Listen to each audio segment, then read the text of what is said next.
In a Richmond ballroom blazing with wealth, my son Ethan sneered like a deserter, raising his glass to a crowd of elites and proclaiming, "I give my father, a Marine who fought through Vietnam's hell, $8,000 a month to live with honor." Honor?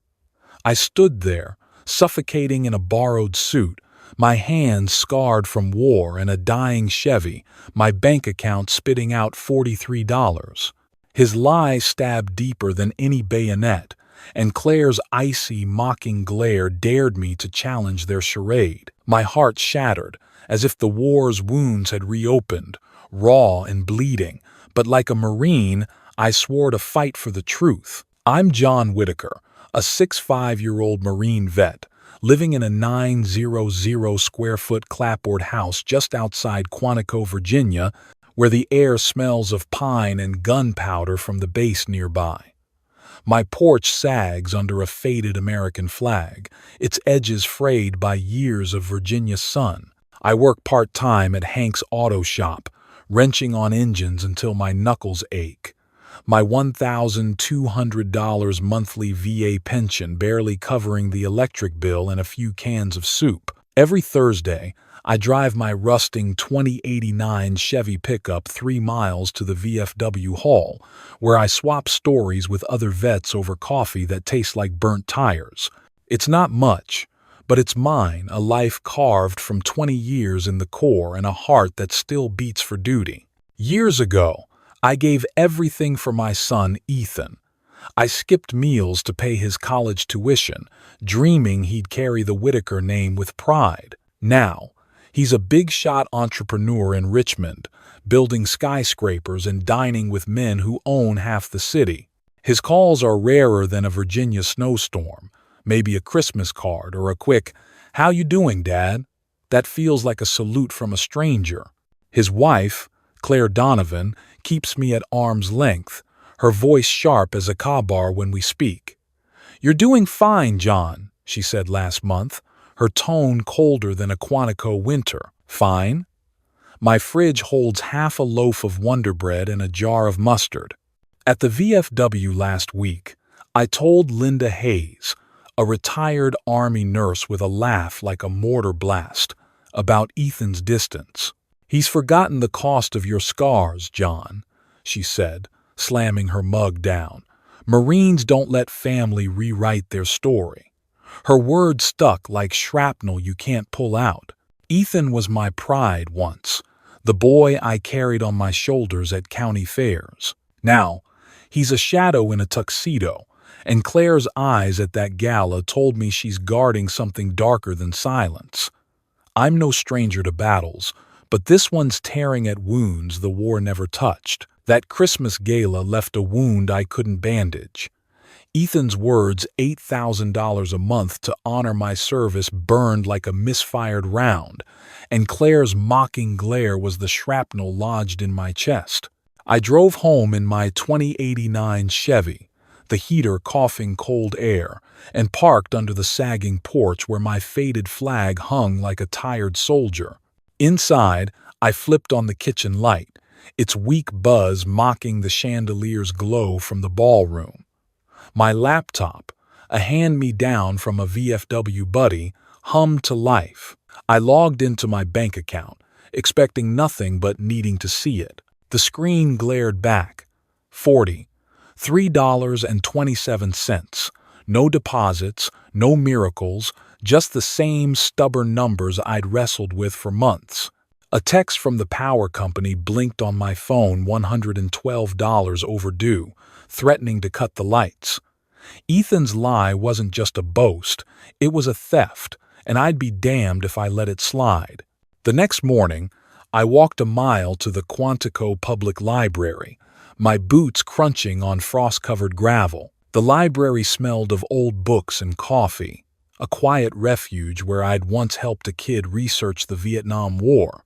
I sat at a computer, my fingers stiff from years of gripping rifles and wrenches, and typed CD Ventures, the name tied to Claire's maiden name, Donovan, that I'd overheard at the gala.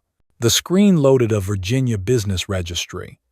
CD Ventures, registered to Claire Donovan, tied to a P.O. box in Richmond. No mention of me, no trace of $8,000, just a paper trail leading somewhere I wasn't invited. My gut churned, not just with anger but with the sick realization that my own son had turned my name into a prop for his empire. I called Linda Hayes from the library steps, the winter air biting my face. "Linda, Ethan's claiming he sends me money I've never seen. I found something called CD Ventures, tied to Claire. What the hell's going on?" Linda, her voice sharp as a drill sergeant's, didn't hesitate. "John, that smells like fraud. You're a Marine, start digging, but don't do it alone. Call Ellen Carter. She's a lawyer who fights for vets like us. She'll know where to look." Linda's words were a spark, reigniting the fire I'd carried through jungles and firefights. I wasn't just a tired old man. I was a Marine, and Marines don't back down. Ellen Carter's office was a 10-mile drive, tucked in a strip mall between a diner and a gun shop. Her desk was cluttered with VA forms and photos of her dad, a Korea vet. I laid out the story. Ethan's gala speech, my empty bank account, CD Ventures. Ellen leaned back, her eyes narrowing like she was sighting a target. "John, if Ethan's claiming you as a dependent for tax breaks or funneling money through Claire's company, that's not just a lie, it's elder financial abuse. We need proof. Start with bank records, emails, anything with your name on it. I'll get you in touch with Tom Rivera, a vet who works at the bank in Richmond. He's one of us." Her confidence was a lifeline, pulling me from the fog of betrayal. Tom Rivera met me at the VFW hall that evening, his Desert Storm cap tilted low.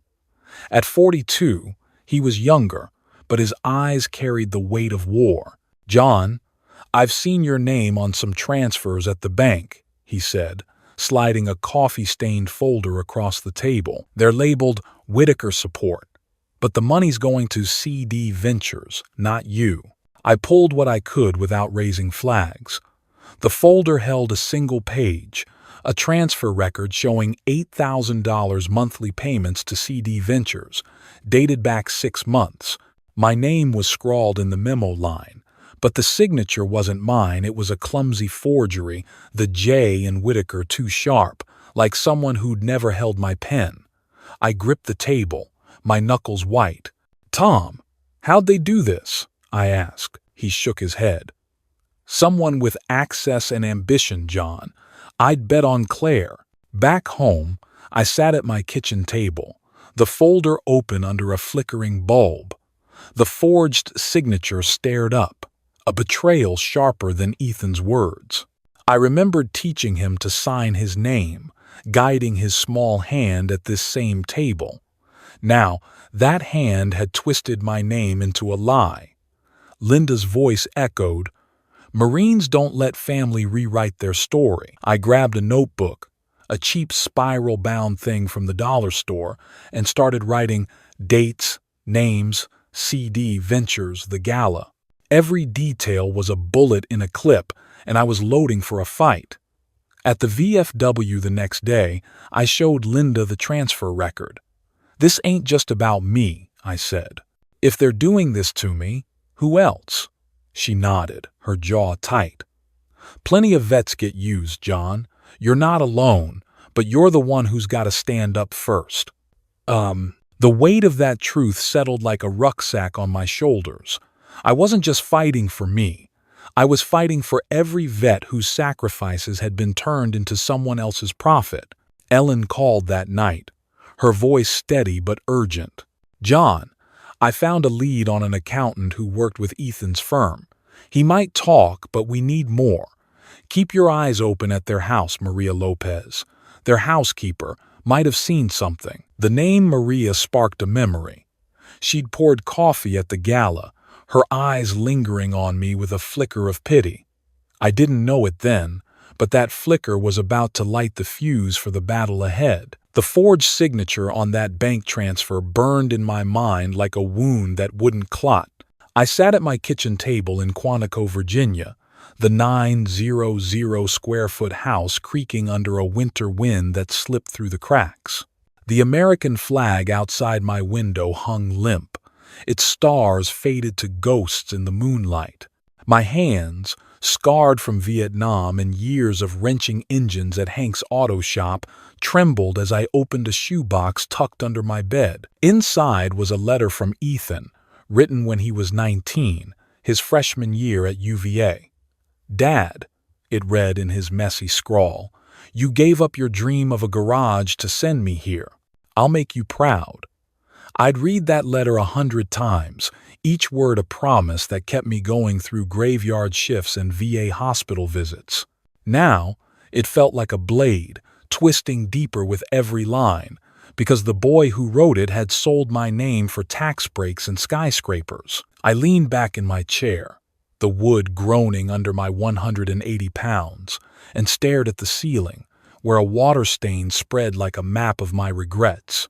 In 2068, outside Da Nang, I'd clutched a photo of baby Ethan to my chest, dodging mortar fire, whispering his name to stay alive. I'd carried him through jungles, through fear, through nights when the war screamed louder than my prayers. For what? So he could stand in a Richmond ballroom, his tuxedo gleaming, and lie about $8,000 a month while I counted quarters for gas. The betrayal wasn't just the money, it was the theft of every sacrifice, every moment I'd chosen him over myself. My chest ached, not from age, but from a grief so raw it felt like losing him all over again. The phone rang, shattering the silence. Claire Donovan's name flashed on the screen, her voice slicing through like a winter gust. "John, you're stirring up trouble," she said, her tone polished but venomous. "Ethan's worked hard to build a life for us. You should be grateful he even mentions you." "Grateful?" The word landed like a slap. "Grateful for what, Claire?" I shot back, my voice low but shaking. "For a fridge with half a loaf of bread? For a Chevy that stalls in the cold? Your husband's parading my name like a trophy, but I'm the one paying the price." She laughed, sharp and cruel. "You're too old to understand finances, John. Trust Ethan. He's got plans for you, long-term plans." Her words dripped with condescension, each one a nail in the coffin of my trust. "I trusted him with my life once," I said. "Not anymore." The line went dead, and I sat there, the phone heavy in my hand, her laughter echoing like gunfire in my ears. I walked to the VFW hall the next morning, my boots heavy on the 2-mile trek through frostbitten streets. The hall smelled of stale coffee and cigarette smoke, a sanctuary where Kuru Bin like me could breathe without explaining our scars. Linda Hayes was there, her Army nurse badge pinned to her jacket, her eyes sharp as ever. I slid Ethan's letter across the table, the paper worn thin from years of handling. "He promised to make me proud, Linda," I said, my voice cracking. "Now he's using me to dodge taxes." Linda's face hardened, her fist clenching around her mug. "John, I saw my brother pull the same stunt with our dad after Korea. It's not just money, they're stealing your honor. You gotta fight this, like you fought for us in Nam." Her words were a lifeline, but they couldn't dull the pain of knowing my son had chosen Claire's ambition over me. Alone that night, I stood on my porch, the flag's shadow stretching across the frozen grass. I thought of the nights I'd taught Ethan to salute, telling him a Marine's honor was forged in sacrifice, not wealth. Now, that honor felt like a relic, buried under Claire's schemes and Ethan's lies. The pain was a weight I couldn't carry alone, heavier than any rucksack I'd hauled through war. But Linda was right, I was a Marine, and Marines don't surrender. I opened my notebook, the spiral-bound one I'd started at the library, and wrote, "Claire's call, the 3rd of January, 8:47 p.m., threatened me to stay quiet, called me old, confused." Each word was a step toward the fight I knew was coming. Tomorrow, I'd drive to Richmond, to Ethan's mansion, to face the son who'd forgotten what family meant. I wasn't ready to lose him, but I was done losing myself. The pain of Ethan's betrayal clung to me like jungle mud, but a Marine doesn't wallow, he marches. I woke before dawn, my 900 square foot Quantico house still dark, the faded American flag outside barely stirring in the January chill. My 2089 Chevy groaned as I started it, the 30-mile drive to Ethan's Richmond mansion feeling like a mission through hostile territory. Claire's venomous phone call and that forged signature on Tom's bank record burned in my mind, each a grenade pin I was ready to pull. I wasn't just John Whitaker, a 65-year-old Marine vet scraping by on a $1,200 VA pension. I was a father who'd given everything, and I'd be damned if I let my son and his wife bury my honor under their lies. Their mansion loomed on a manicured street, its white columns gleaming like a politician's smile. I parked my rusting Chevy next to a polished BMW, the contrast screaming louder than words. Maria Lopez, their housekeeper, opened the door, her eyes flickering with something like fear or recognition. "Mr. John," she whispered, glancing over her shoulder. "They're in the study." I nodded, my boots heavy on the marble floor, the air thick with the scent of leather and wealth. The study was a fortress of mahogany and glass, Ethan in a tailored suit, Claire in a silk dress, both looking like they'd rehearsed this moment. "Dad," Ethan said, his voice smooth as parade polish, "what's this about? You didn't call." His eyes dodged mine, landing somewhere past my shoulder. I set my spiral-bound notebook on the desk, the page open to Claire's threat. The 3rd of January, 8:47 p.m., called me old, confused. "Ethan," I said, my voice low but steady, "you told a ballroom full of tycoons you give me $8,000 a month. My bank says $43.27. I found transfers to CD Ventures, Claire's company, with my name in the memo. Explain." Ethan's jaw tightened, his fingers tapping the desk like a nervous recruit. "It's complicated, Dad. Trusts, investments, long-term plans. You wouldn't understand." Claire leaned forward, her smile sharp as a kabar.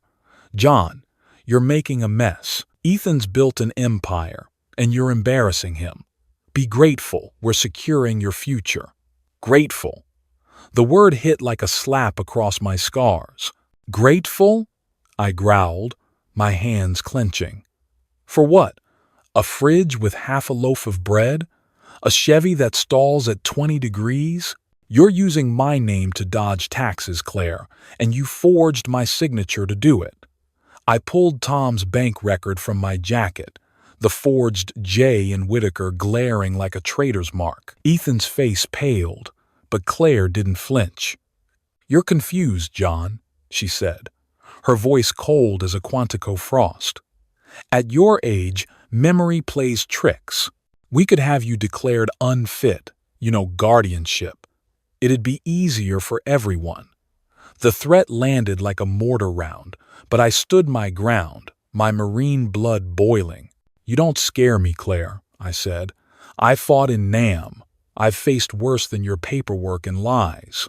Ethan stood, his hands raised like he could wave away the truth. "Dad, let's not do this. I'll look into it, okay? Mistakes happen." His voice cracked, but his eyes were still dodging. I stepped closer, my 6-foot frame casting a shadow over his desk. "Mistakes don't forge signatures, son. Mistakes don't steal a father's name." Maria lingered in the doorway, her hands twisting a dish towel. As I turned to leave, she slipped a folded paper into my palm, her whisper barely audible.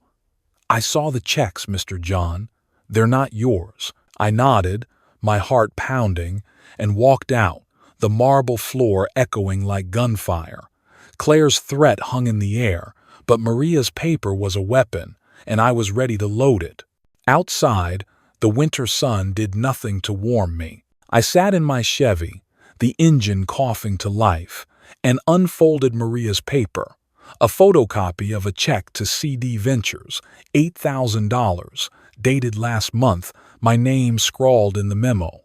The forgery was sloppy, the W too wide, like someone who didn't know my hand. I gripped the steering wheel, my knuckles white, and drove back to Quantico, the road blurring as anger and resolve collided. Linda Hayes was waiting at the VFW hall, her Army nurse badge glinting under the fluorescent lights. "What'd you find, John?" she asked, her voice sharp with urgency. I handed her the check. "Proof," I said.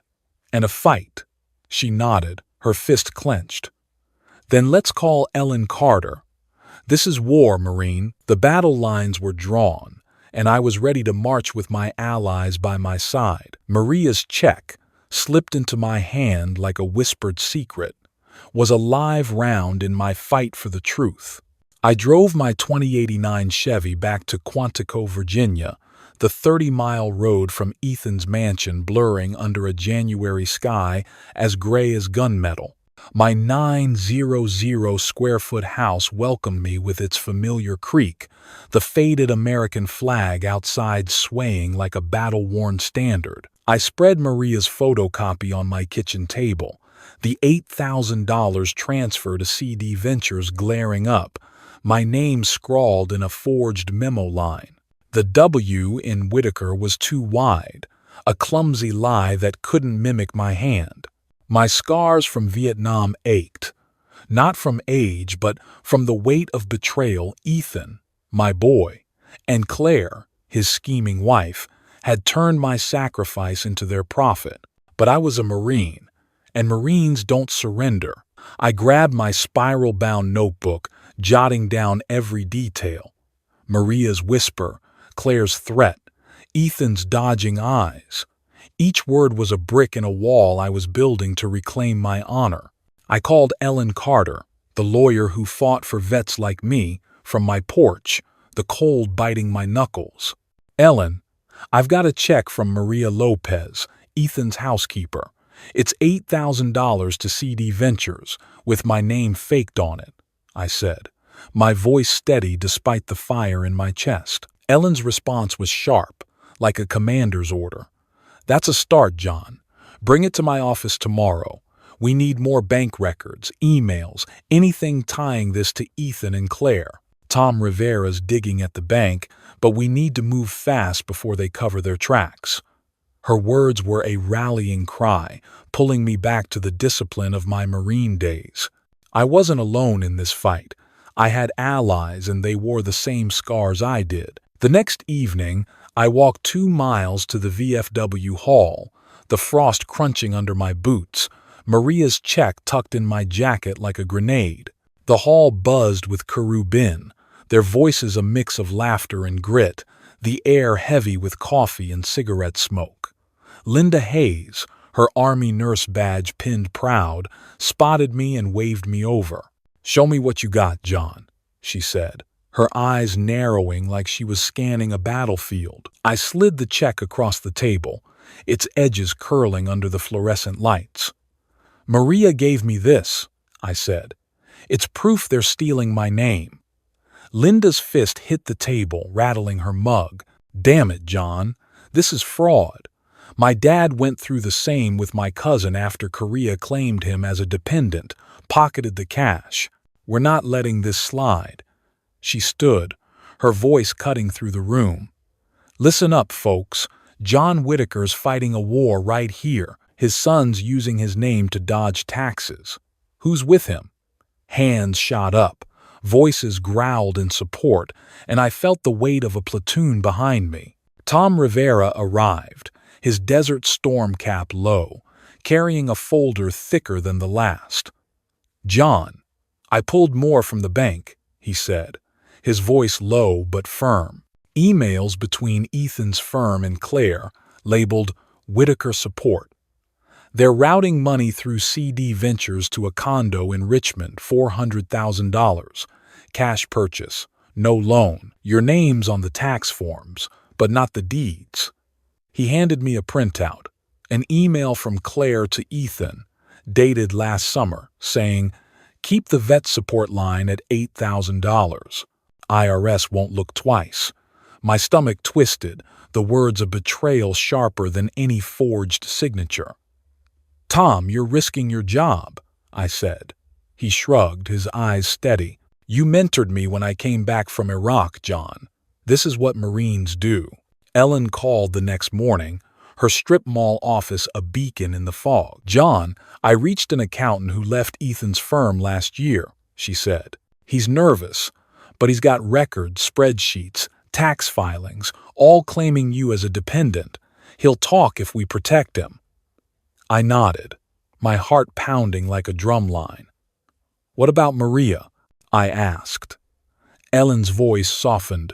"She's scared, John, but she saw Claire sign those checks. If we can get her statement, we've got a case." I thought of Maria's quick hands at the gala, her whispered courage. She was no Marine, but she fought like one. Back at the VFW, Linda organized a meeting, Kerbin crowding the hall, sharing stories of their own pensions siphoned, names misused. "You're not alone, John," Linda said, her hand on my shoulder. "We're your squad now." I drove home under a starless sky, my Chevy's headlights cutting through the dark. The fight was bigger than me, bigger than Ethan's lies. It was for every vet whose honor had been pawned for profit. Ellen's words echoed, "We need more." I opened my notebook, adding Tom's emails, the accountant's lead, Maria's check. Tomorrow, I'd meet Ellen to plan the next move, a public stand at the VFW fundraiser, where Ethan would face the community he'd betrayed. The truth was a weapon, and I was ready to aim. The VFW fundraiser in Richmond was a sea of flags and denim, the air thick with barbecue smoke and the hum of Kerbin swapping stories. I stood at the back of the hall, my 6'5" frame heavy in a borrowed blazer, my scarred hands clutching the spiral-bound notebook that held my truth. Maria's check, Tom's bank records, the forged signature that mocked my name. My 2089 Chevy had barely made the 30-mile drive, coughing like a tired grunt. But I was here, a Marine ready to fire the shot I'd been loading since Ethan's lie at that Christmas gala. The stage glowed under fluorescent lights, a banner reading, "Honor Our Vets," stretched above. Ethan and Claire were at the front, him in a crisp suit, her in a dress sharp as a blade, playing the part of generous patrons. I wasn't here to clap, I was here to end their charade. Linda Hayes, her Army nurse badge glinting, squeezed my arm. "You got this, John," she whispered, her voice a steady drumbeat. "Show 'em what a Marine's made of." I nodded, my heart pounding like artillery fire. Ethan took the mic, his smile polished as ever, and raised a glass to the crowd. "My father, John Whitaker, a Vietnam vet, gets $8,000 a month from me to live with the honor he earned," he said, his voice ringing with false pride. The crowd clapped, but my blood boiled. Claire's eyes flicked to me, cold and daring, like she knew I'd stay silent. She was wrong. I stepped forward, my boots thudding on the hardwood floor, and took the mic from a stunned volunteer. The room fell quiet, 200 faces turning to me like a platoon awaiting orders. "I'm John Whitaker," I said, my voice steady as a rifle sight. "Ethan says he gives me $8,000 a month. My bank says $43.27. My fridge holds half a loaf of Wonder Bread. My Chevy stalls at 20 degrees, and I work nights at Hank's auto shop to pay my $1,200 rent." "That's not honor, that's a lie." The crowd gasped, murmurs rippling like wind through a battlefield. I held up Maria's check, the $8,000 to CD Ventures, my name forged in the memo. "This money goes to Claire's company, not me. My name's on tax forms I never signed. Who's honoring who here?" Ethan's face drained of color, his glass trembling. Claire stepped forward, her smile tight as barbed wire. "John, this isn't the place," she said, her voice smooth but slicing. "Family matters stay private." I didn't flinch. "You made it public, Claire, when you paraded my name for applause." I shot back. "I invited anyone here to check my bank.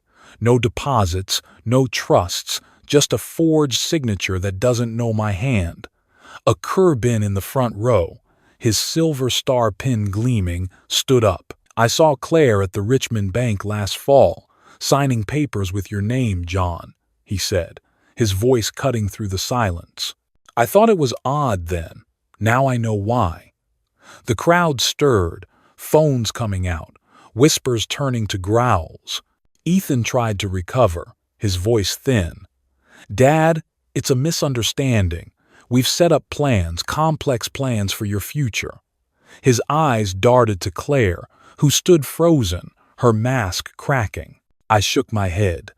"Plans don't forge signatures, son. Plans don't leave a vet counting quarters for gas." The hall erupted, Kurubin shouting support, their voices a chorus of righteous anger. Linda stepped beside me, her fist raised. "We stand with John," she bellowed, and the crowd roared. Ethan and Claire slipped toward the exit, their polished facades shattered like cheap glass. Maria, working the event, caught my eye from the buffet line, her nod a quiet salute. As I stepped off the stage, my chest lighter but my scars still aching, I knew this wasn't the end. The truth had walked into the room, but it needed more than applause to hold ground. Ellen Carter was waiting outside, her lawyer's eyes sharp. "You lit a fire, John," she said. "Now we take this to court.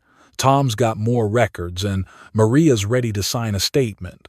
You ready for the next fight?" I nodded, my notebook heavy in my hand. The war wasn't over, but the battle lines were clear, and my squad was ready. The VFW fundraiser had cracked Ethan's polished lie wide open, and the truth stood tall under those fluorescent lights. I drove my 2089 Chevy back to my 900 square foot Quantico home, the 30-mile road feeling lighter despite the January frost biting my knuckles through the broken heater. My spiral-bound notebook, now thick with Maria's check, Tom's bank records, and Ellen's legal notes, sat on my kitchen table like a battle map. The fight wasn't over, but the tide had turned. Ellen Carter called at dawn, her voice steady as a Marine's aim. "John, the DA's moving fast," she said. "Maria's statement and Tom's emails are enough for charges. We're headed to court. Stay sharp." I nodded, though she couldn't see, and felt the weight of my scars shift not lighter, but steadier, like a rucksack I'd learned to carry. The Richmond courthouse loomed like a fortress, its gray stone cold under a February sky. Inside, the air smelled of polished wood and old coffee, the benches packed with Kurubin from the VFW, their denim jackets and service pins a quiet army behind me. Linda Hayes sat on my left, her Army nurse badge catching the light, whispering, "You're doing this for all of us, John." Tom Rivera, his Desert Storm cap low, nodded from the back. Maria Lopez, nervous but resolute, took the stand first, her voice clear as she described Claire signing $8,000 checks to CD Ventures, my name forged in the memo. Tom followed, presenting emails that mapped Ethan's orders to funnel money through Claire's company, labeled Whitaker Support for tax breaks. Ellen, sharp as a bayonet, laid out the forged signature, the condo purchase, and the tax filings that turned my life into a deduction. The judge's gavel fell like a rifle shot. Ethan and Claire were found guilty: elder financial abuse, tax fraud, forgery, conspiracy. Ethan's face crumpled, his suit no longer a shield. Claire sat rigid, her eyes cold but defeated, her silk dress out of place in a room that demanded truth. The judge ordered $96,000 in restitution for the stolen funds, enough to fix my sagging porch, replace the Chevy's cough with a used Ford that started in winter, and pay my $1.200 rent without counting quarters. But the real victory wasn't the money, it was the moment my name became mine again, not a prop for their empire. Linda hugged me outside, her voice thick. "You did it, Marine. You fought for your honor." I managed a smile, my chest tight with something fiercer than pride. Back in Quantico, I moved to a brighter one, 200 square foot house, a new American flag flying proud on a sturdy pole. The VFW hall became my second home, where I spoke to Kuru Bin about checking bank statements and guarding their names. One night, a vet named Sam, his Korea ribbon faded, grabbed my hand. "Your story got me to look at my pension, John," he said. "My daughter was siphoning it. I'm fighting back now." His grip was a salute, and I felt the fight grow bigger than me. Ellen called to say other vets had come forward, their stories echoing mine, pensions stolen, names misused. The truth I'd dragged into the light was now a beacon for others. I kept my notebook, its pages a record of battles won, not just for me but for every vet who'd been betrayed. The scars from Vietnam still ached, but they carried a new weight: resolve, not regret. As I stood on my new porch, the flag snapping in the breeze, I knew the fight had changed me. I wasn't just John Whitaker, the Marine who'd survived Da Nang. I was the man who'd faced his son's betrayal and won. Ellen's voice broke through my thoughts one evening. "John, the VFW wants you to speak at their next meeting," she said. "Your story's spreading. You ready to teach others how to fight?" I looked at my flag, its stars bright against the dusk, and said, "I'm ready."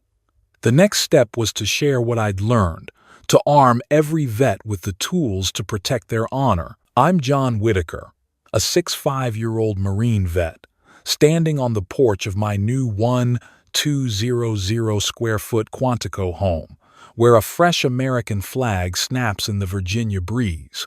The scars from Vietnam still ache, but they carry a new weight now, not just pain, but purpose. Ethan's lie at that Christmas gala, claiming he gave me $8,000 a month while my bank held $43, cut deeper than any shrapnel. Claire's forged signatures and cold threats tried to bury my honor, but with Linda Hayes's fire, Tom Rivera's loyalty, Ellen Carter's sharp legal mind, and Maria Lopez's quiet courage, I fought back. The courtroom gavel fell, delivering justice $96,000 in restitution, and the truth laid bare. But this fight wasn't just mine. It was for every Kuru Bin whose name has been used as a prop, whose sacrifices have been pawned for profit. The lesson I learned is simple but heavy. Your name is your honor, forged in sweat and scars. Guard it like a Marine guards his post. If someone claims to support you, demand the paper bank statements, not promises. Keep a notebook, like the one I filled with dates and truths, and don't fear asking for help. At the VFW hall, I saw Kuru Bin like Sam, a Korea vet, stand up because my story gave him courage to check his own pension. We're not alone. We're a squad, bound by service, and together we can hold the line against betrayal. Semper Fi isn't just a motto, it's a call to protect what's yours, in war and in peace. This story isn't over. It's a beacon for every vet counting quarters, every family fighting lies. I share it on GI Dad's Family Drama to reach you, to remind you that your voice matters. If this resonates, leave a comment with your story. Your truth strengthens us all. Hit like if you believe in fighting for honor, and subscribe to GI Dad's Family Drama to join this squad. Let's keep the flag flying, together, unbowed.